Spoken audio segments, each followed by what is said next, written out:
எடப்பாடி பழனிசாமி விரக்தியின் விளிம்பில் இருக்கிறார் என்று அமைச்சர் சிவசங்கர் தெரிவித்துள்ளார்.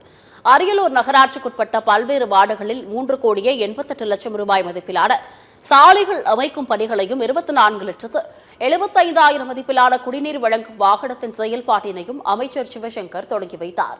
பின்னர் செய்தியாளர்களிடம் பேசிய அவர், புதிய கூட்டணிகள் அமையும் என எதிர்பார்த்தது அமையவில்லை என்ற விரக்தியால் திமுக கூட்டணி கட்சிகளை எடப்பாடி பழனிசாமி விமர்சித்து வருவதாக தெரிவித்துள்ளார். ஒவ்வொரு நாளும் ஒவ்வொரு புதுக்கதையை எடப்பாடி பழனிசாமி கூறி வருவதாகவும் தெரிவித்துள்ளார். மரியாதைக்குரிய முன்னாள் முதலமைச்சர் எடப்பாடி பழனிசாமி அவர்கள் விரக்தியின் விளிம்பில் இருக்கிறார். முதல் நாள் பேசுவதை மறுநாள் மறுத்து பேசுகிறார். அடுத்த நாள் வேறு ஒரு புதுக்கதையை அவரே திரித்து பேசுகிறார்.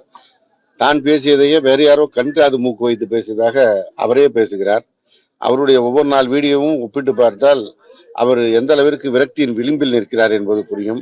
அவர் புதிய கூட்டணிகள் அமையும் என்று பார்த்தார், அமையவில்லை. பாஜக என்று அவர் தோளிலே ஏறி உட்கார்ந்து கொண்டு அவருடைய கொள்கைகளை, பாஜகவின் கொள்கைகளை இவர் பேசுகின்ற அளவிற்கு கொண்டு வந்து விட்டார்.